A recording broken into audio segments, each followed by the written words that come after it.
আজি আমাৰ অসম চৰকাৰ তথা বি টি আৰ চৰকাৰৰ নিৰ্দেশ মৰ্মে তথা আমাৰ চিৰাং জিলাৰ এডমিনিষ্ট্ৰেটিভ সহযোগত আৰু সমাজ কল্যাণ বিষয়ৰ সহযোগত আমি চিটিজেন আইচিএছ প্ৰজেক্টত আজি ৬তম মানে ৰাষ্ট্ৰীয় পোষণ মাহটো আমি ইয়াতে আমাৰ ৰেচিপি কম্পিটিশ্যন প্ৰগ্ৰাম আমি উদযাপিত কৰিছোঁ।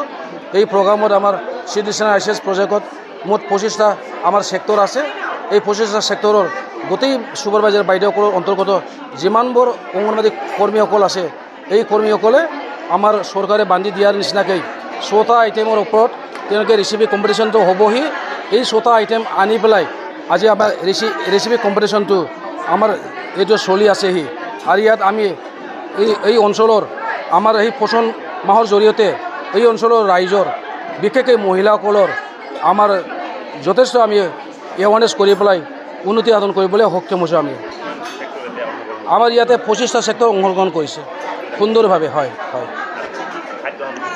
ইয়াতে যেনেকৈ মাছৰ লগত আমাৰ মুৰ্গীৰ মাংসৰ লগত আৰু বিভিন্ন মাছৰ লগত বিভিন্ন শাক পাচলিৰ লগত যিবিলাক মানে শাক পাচলি নিউট্ৰিচিয়াছ বস্তু হয়, যি শাক পাচলিৰ জৰিয়তে আমাৰ যে গৰ্ভৱতী মাতৃসকলৰ কাৰণে প্ৰসূতি মাতৃসকলৰ কাৰণে উন্নতি হয়, আমাৰ কেঁচুৱাসকলৰ কাৰণে এই আটাইবোৰ আমাৰ নিউট্ৰিচিয়াছ আমাৰ শাক পাচলিবোৰ আমি ইয়াত প্ৰদৰ্শন কৰিছোঁ।